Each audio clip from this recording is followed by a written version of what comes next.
Or I believe that Vajpayee Sahab should be given the Bharat Ratna, that suddenly all other aspects will be forgotten and the National Conference and the BJP will, in very Bollywood style, go running to each other and hug each other in a field of mustard. This is not the way politics gets done. The fact that Vajpayee Sahab should have been given a Bharat Ratna is something neither I nor my father have been quiet about in the past. When the UPA government announced its list of recipients of the Bharat Ratna, both my father and I were critical of the fact that Vajpayee Sahab's name had been omitted. And we said at that time that it would have been a fitting gesture for the UPA to have conferred this award on Vajpayee Sahab. If it wasn't his birthday in the next few days, I wouldn't have tweeted. I only tweeted this now, not because of the election results, but because I believe that if nothing else, maybe on his birthday, it might be fitting for the current government to recognize Vajpayee Sahab's contribution with the Bharat Ratna. So please don't read more into it than that. There is absolutely nothing other than a great sense of personal regard that I have for Mr. Vajpayee, having worked with him as a minister in his Council of Ministers for 3 years. That's it. Smita Sharma in the headlines today. If numbers do not come out in your favor, would the National Conference choose to sit in the opposition, or would you possibly be looking at alliances? There are reports that suggest that lines of communication are already open between the BJP and the National Conference, despite what you just said right now. As far as I know, and I should be the one in the know about these things, there are no lines of communication open between the National Conference and the BJP. There are no lines of communication open between the National Conference and any other political party, not the Congress and not the PDP and not the BJP. I have never been one to speculate on what the results are going to be like. There is far too wide a spread in what the opinion polls are coming up with, and there is far too much discrepancy between what one hears from the ground and what one sees on television screens to arrive at any sort of conclusions. We don't have to wait for very much longer, and therefore why speculate? Let's wait less than 24 hours. We'll know exactly how the numbers stack up. I think the onus is on the parties that fought this election against the National Conference. There were parties whose single point agenda was the defeat of the National Conference, to now try and work out an alternative to the National Conference. We'll wait and see what the results are like.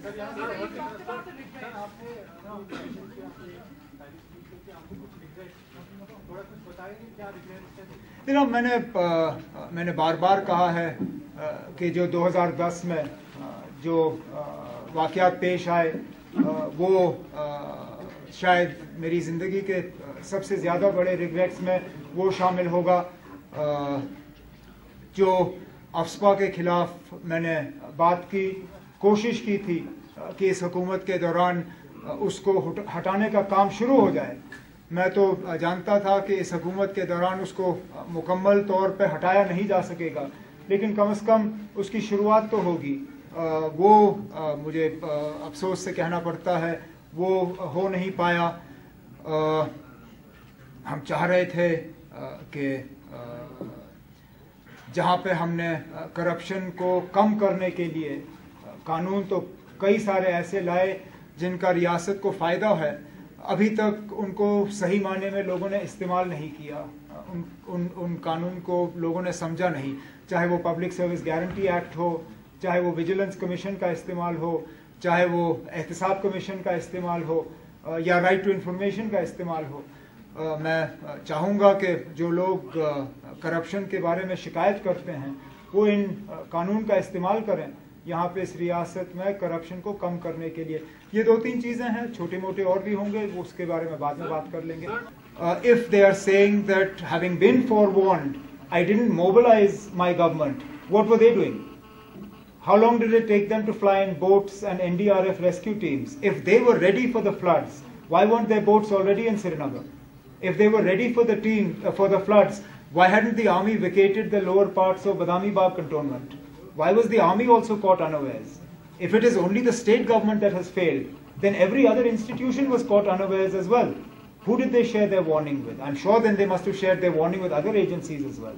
And therefore, I think this is a very convenient sort of handle that they want to use to sort of curry favor with people here. It will not work. We've done whatever we could with regard to the aftermath of the floods, and in effect, I think people's judgment on what we did and didn't do is in the machines, and we'll know that tomorrow. I'll come back here. Sir, Omar, you talked about your regret, but all of us make mistakes, and then there are some things one would even term as beyond mistake, blunder. Would you categorize any of your acts as the Chief Minister as massive mistakes or blunder? No, I wouldn't. I wouldn't. Yes, mistakes were made. Nobody is perfect, but there isn't a single decision that I have taken as Chief Minister that I would term as a blunder. Yes, somebody. Yeah. Supposing there's this we don't know who is getting how many Can you take these phones away? Now, supposing there's a chance that you have an alliance, if there's a chance, the number... Can you guys move your phones away from the mics? There might be a situation where you have a chance of making an alliance with the BJP. Would you go for it? Or do you rule it? Again, we're talking in the realm of speculation. It is, to my mind, inconceivable for a party like the National Conference to get into any sort of alliance with the BJP, given the BJP's stated positions on issues that are of importance to the people of Jammu and Kashmir. Yes, the BJP went silent on Article 370, but they have not disassociated themselves from it completely. They have not disassociated themselves from the Babri Masjid, Ram Janmabhoomi issue. They have not disassociated themselves from the Common Civil Code issue.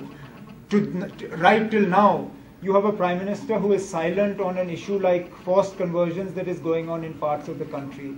These are issues that the National Conference will find very difficult to reconcile itself to, should the BJP require support from the National Conference. So, as I said, I don't see a situation like that emerging. On this side, sir. Some time back, the BJP said that they're going to climb down on 370. In that case, will you cozy up, get closer to BJP if that is a contentious issue for you here? I've listed more than one issue.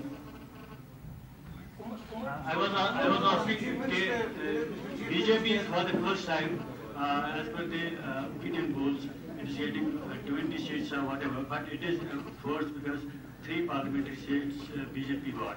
So do you think that this is the utter failure of the secular parties like National Conference and the Congress, that BJP emerged as a powerful force in a state like Jammu and Kashmir? No, why? I think it is but natural that in parts of the state, the BJP will benefit from the so-called Narendra Modi factor. Having won 2 parliament seats in Jammu and Udhampur and the Ladakh parliament seat, if the BJP still only comes up into the mid-20s, having promised 44 and then scaled it up to 52, I don't think it's a failure of the secular parties. I think it is our victory that we stop them in their tracks.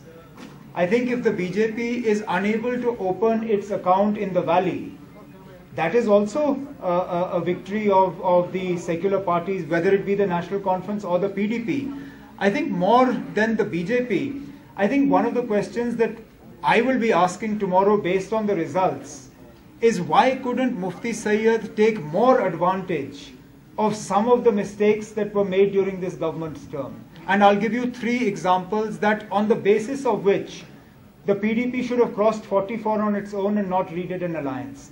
If you take the 2010 summer agitation, with the hanging of Afzal Guru and end it with the floods, and after that also the PDP can't cross 44, then I think there's something seriously wrong with that political party as well.